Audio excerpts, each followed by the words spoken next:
Have you ever revealed your price to a client or potential client and they've said, "Oh, that's so expensive, I can't afford that." It's so annoying, isn't it? We hate it. We hate that reaction. Well, I'm going to share with you the reason why you get that reaction in this video and 3 strategies, 3 things that you can do to avoid it. My name is Mark Wickersham, the author of a number of books on value pricing, and I teach the profession of value pricing.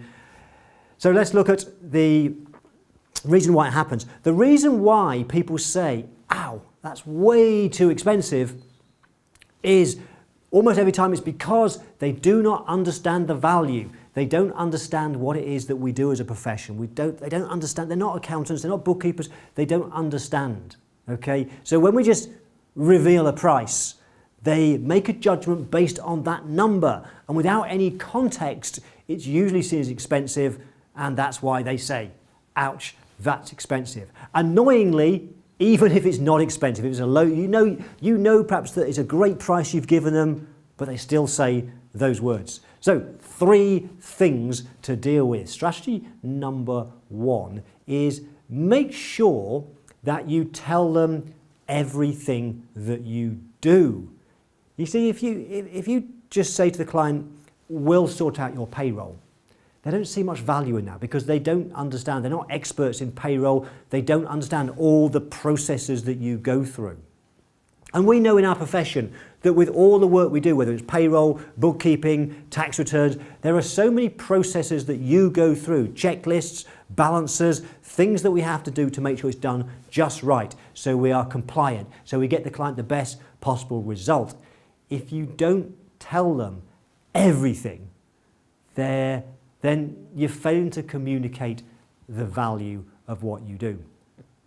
Another technique you want to do to communicate value is make sure you get better at communicating the pain. What's the pain the client's currently experiencing? What's the pain the client will experience if they don't change? Because people are more motivated by the avoidance of pain than by the attainment of gain. So make sure you paint a picture, explain really clearly what their problems are, the challenges, why those are arising, and if they don't change things, how they'll get bigger.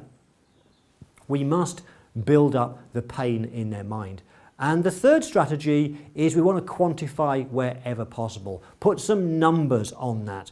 Quantify if it's tax savings, what might they be? If we're saving them time, what might that be? How many hours might we save them? If it's something that might reduce their costs, how much cost could we help them save? We must put a number on it.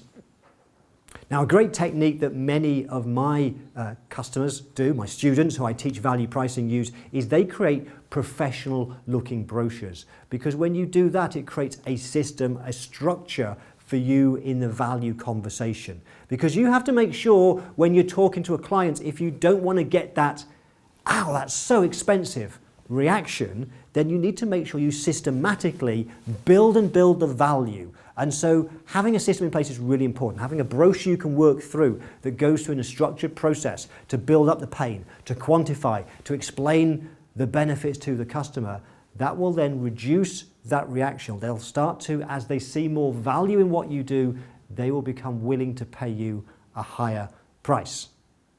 I've put underneath this video some links to some free stuff. Please join my Facebook group. And also, if you like the video, please let me know by clicking that thumbs up button. I would really appreciate it. Make some comments if you want, share it. Thank you so much.